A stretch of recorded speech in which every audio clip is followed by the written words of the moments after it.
what's their other option? Vote for Cuomo and have everything stay exactly the same? Vote for Eric Adams and have everything stay the same? Vote for a Republican and have everything get a slightly worse because they'll also cut taxes? If you're a working class New Yorker, you had no fucking choice.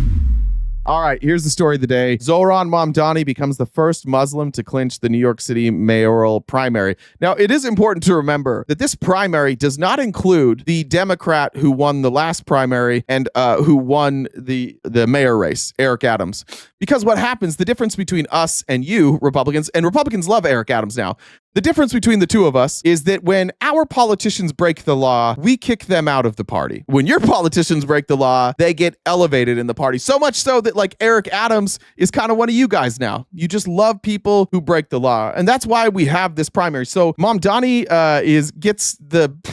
Boy, what a gift that he gets to run against Eric Adams' record. That's an absolute gift. Here is Harry Enton again, showing I think this was the final results and some final exit polling that Democrats, Republicans, you're not part of this right now. Okay, so go hit your vape or whatever you guys do. We're talking to the Democrats here. If you are an establishment Democrat, you better be fucking listening, because this is a mayoral race, but it's a mayoral race in one of the richest cities in the country where industry matters, where some of the richest humans on earth live and do business, and they live around working class people who are being decimated. And that story is the same in New York, in Chicago, in Dallas, in Miami, in Los Angeles, in San Francisco, in Salt Lake City, in Phoenix, in Denver, in Austin, in Houston, in New Orleans. What's the biggest town in Alabama? I don't even know. Mobile? What's the biggest town? In Memphis, Tennessee. In all these big cities, this is the same issue. There is a problem with wealth inequality. And what we just found out is that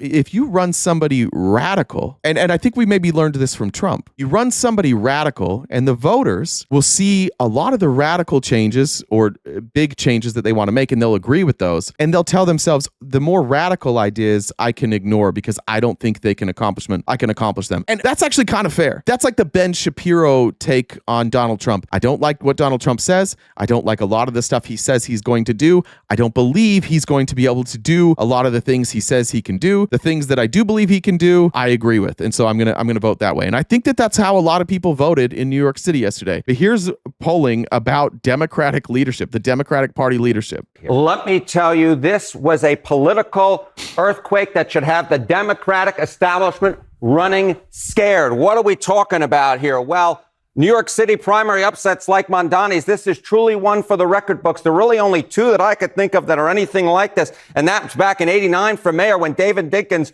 won over three-term mayor Ed Koch. Koch was running for a fourth term. The voters said, there was big turnout then, just like there was big turnout last night. And of course, more recently, if you want to take a look at a national picture, think back to 2018, New York's 14th Democratic primary going for Congress when AOC beat House Dem Caucus Chair Joe Crowley.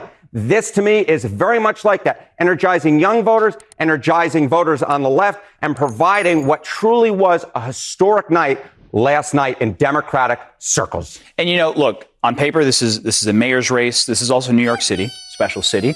But is this more a New York City thing, or is this more of a sign of a larger national trend when it comes to the Democratic Party? Yeah, just like AOC's victory in 2018, this did happen locally, but I think you can take it up nationally. What are we talking about here? Well, you think about Democratic establishment, you think about Democratic Party leaders, pretty much all of them were behind Andrew Cuomo, but the bottom line is the Democratic base is fed up, done with the Democratic establishment. This is...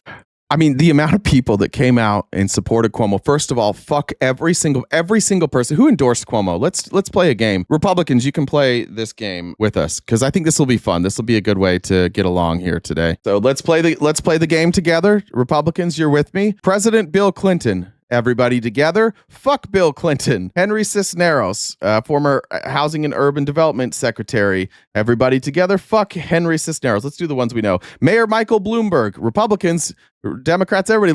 Let's come together today. Fuck Mike Bloomberg. Who else do we have? Congressman Jim Clyburn. Everybody together. Fuck Jim Clyburn. Congressman Tom Suozzi, everybody together, fuck Tom Suozzi, I think it's Suozzi. Congressman Richie Torres, everybody together, fuck Richie Torres, Mr. APAC Richie Torres himself.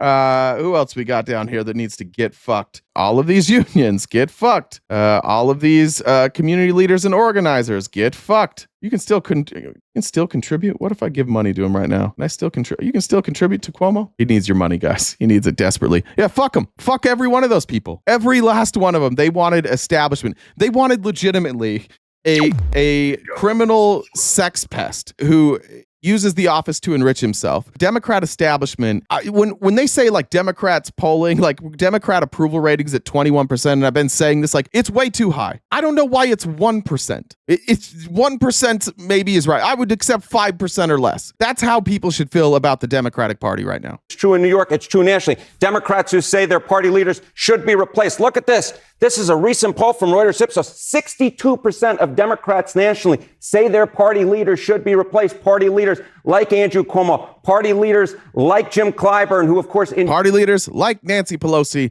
party leaders like Chuck Schumer, party leaders like Hakeem Jeffries.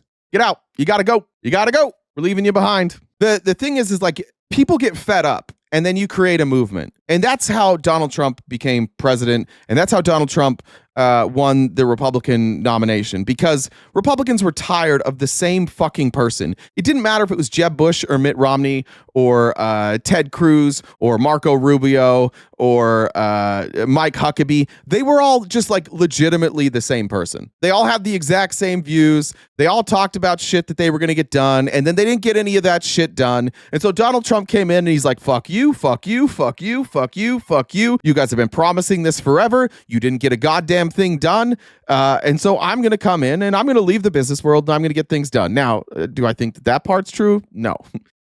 I don't think he was like leaving the business world. His show was tanking. His business was in the toilet. But that is how he won. And it was the energy. His platform actually was basically Mitt Romney's platform. He ran on Romney's platform. It was almost identical to what Romney had run on 4 years prior, but it was the way that he ran and his willingness to say, fuck you, let's change things. All these things you said you're going to do, you never do them. That happened at a time when, and part of the reason nobody thought Trump could beat Hillary Clinton is because to start that campaign, like we were coming off of Obama and people liked Obama. Democrats liked Obama. Moderates liked Obama.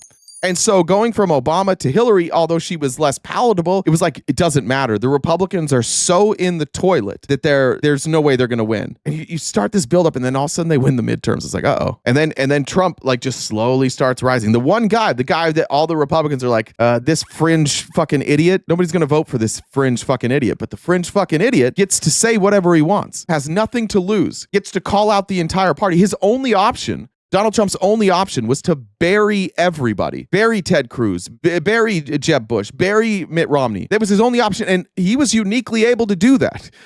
If Donald Trump is good at one thing, it is like a relentless assault on people that he doesn't like. And so it was like this perfect storm. That's where we're at. That's where the Democrats are at right now. We are at this perfect storm. And I want to say this, like, first of all, the midterms are going to be a blowout. They're going to be an absolute blowout for Democrats. It's going to be a huge change. But Democrats are in a position where if you don't go radical, if you don't go, I mean, you got to go somewhere like AOC. You got to go somewhere like Pete Buttigieg. Maybe somebody comes. Bless her heart. I love her to death. She's one of my favorite people in Congress. The worst possible thing you could do is run Jasmine Crockett. Do not run Jasmine Crockett. Don't run someone that's funded by AIPAC. Don't run somebody who's in bed with big businesses. You have to run a grassroots, privately funded universal health care, things like price controls. These resonate because people know they're helpless. The residents of New York City, I've seen tons of interviews, and there was one guy, his name's Nathan Friedman. He's like a right-wing content creator. He's pretty deceptive in the way that he edits videos. But I watched him do an interview with the guy that was running, and he's like, "Who are you voting for?" And the guy said, "I'm voting for Mamdani." He's like, "Why?" And he's like, "Because he's the only person running who doesn't make my stomach turn." And he's like, "Well, he's a democratic socialist. Are you a socialist?" And the guy says, "No, I'm not a socialist. But I do think that people in New York City recognize that the status quo, the people doing things the same way, like everybody's been saying we need to fix affordability in New York City for 20 years. And what's happened? It got worse. Everybody said it. And the reason that they just said it, they didn't have any real plan. But Mamdani has an actual plan. He's saying, like, we're going to use the weight of the government, the voice of the people, and we're going to institute price controls.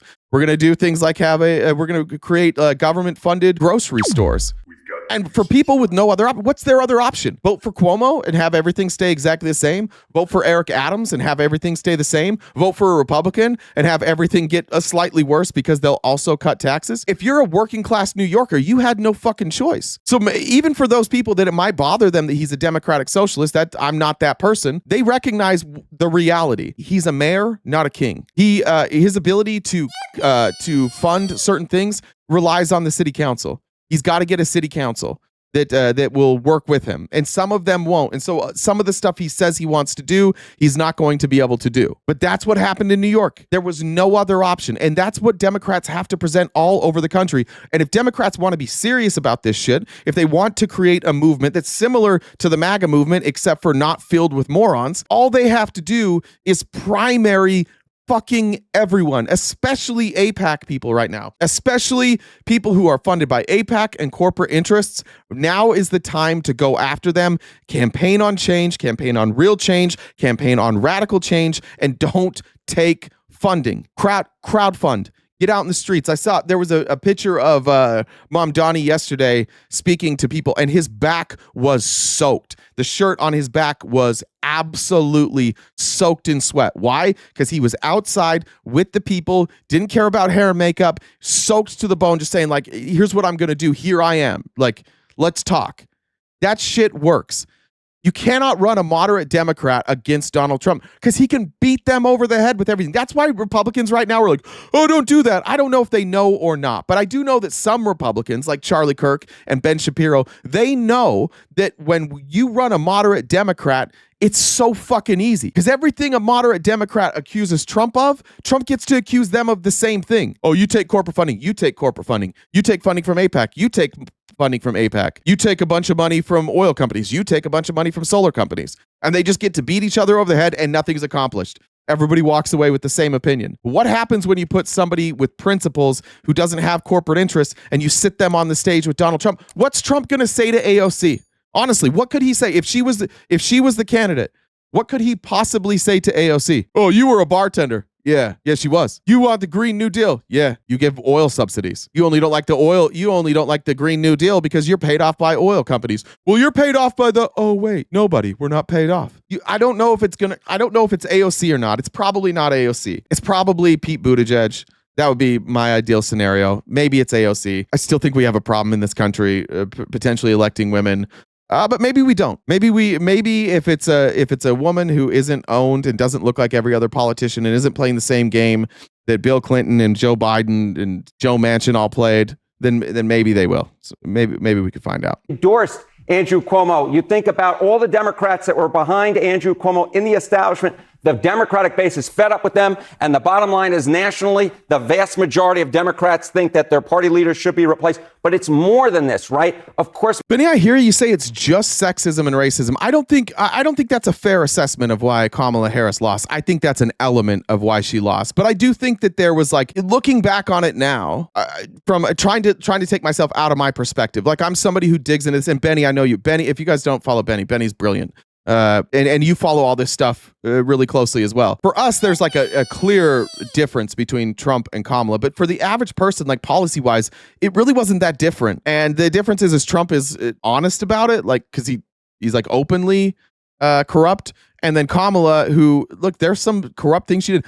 She met with all the banks privately and wouldn't tell us what she talked about with them. And every candidate does that. Trump does that too. But he's honest about it, and he gets the opportunity. He gets to be like, oh well, yeah, like why wouldn't I work with the banks? I'm pro commerce. And she's like, we got to get big banks out of our decisions. And then she meets with them and doesn't tell us what she says. There were things like that would have turned off other people. Perhaps you weren't racist, perhaps you weren't sexist, but perhaps you're turned off by somebody who is too tied to corporate interests or too tied to AIPAC. We know that. I know there's people that are here that we've disagreed. And I was probably wrong on a lot of that stuff, especially when it came to like the protest vote. So I don't think it's all that. I just don't think we can say it's all that. There's an element of it. It's hard to decide how much of the element is racist and sexist. But I mean, we have a Muslim man who just won in New York City. And so there's at least.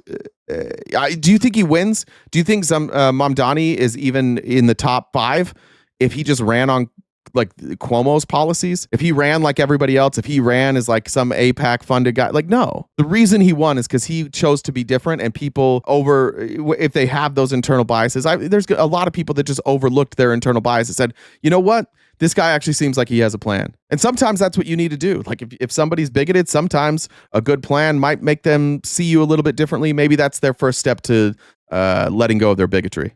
Mamdani ran a pretty far left campaign, right, compared to what we normally see in Democratic circles. But the bottom line is, you talked to me 20, 30 years ago, there was no way I thought a Democratic socialist could win a nomination for mayor in New York or nationally. But look, Democrats who identify as liberal nationally, in 1994 is 25%. You go to 2004, 33%, 2014, 43%. Now the majority of Democrats nationally identify as liberal. If there are Democratic establishment folks who think this is just going to be contained in New York, I say this is a warning sign to you. It very much may not be. And obviously a lot of eyeballs on this race, including what happens next, because now he's just got to match up with an independent incumbent in Mayor Eric Adams. So I'm very much looking forward to this matchup. It could be another one for the books. more numbers for you to dig into. That Harry, sounds right. Good to see you. Nice to see you. As always.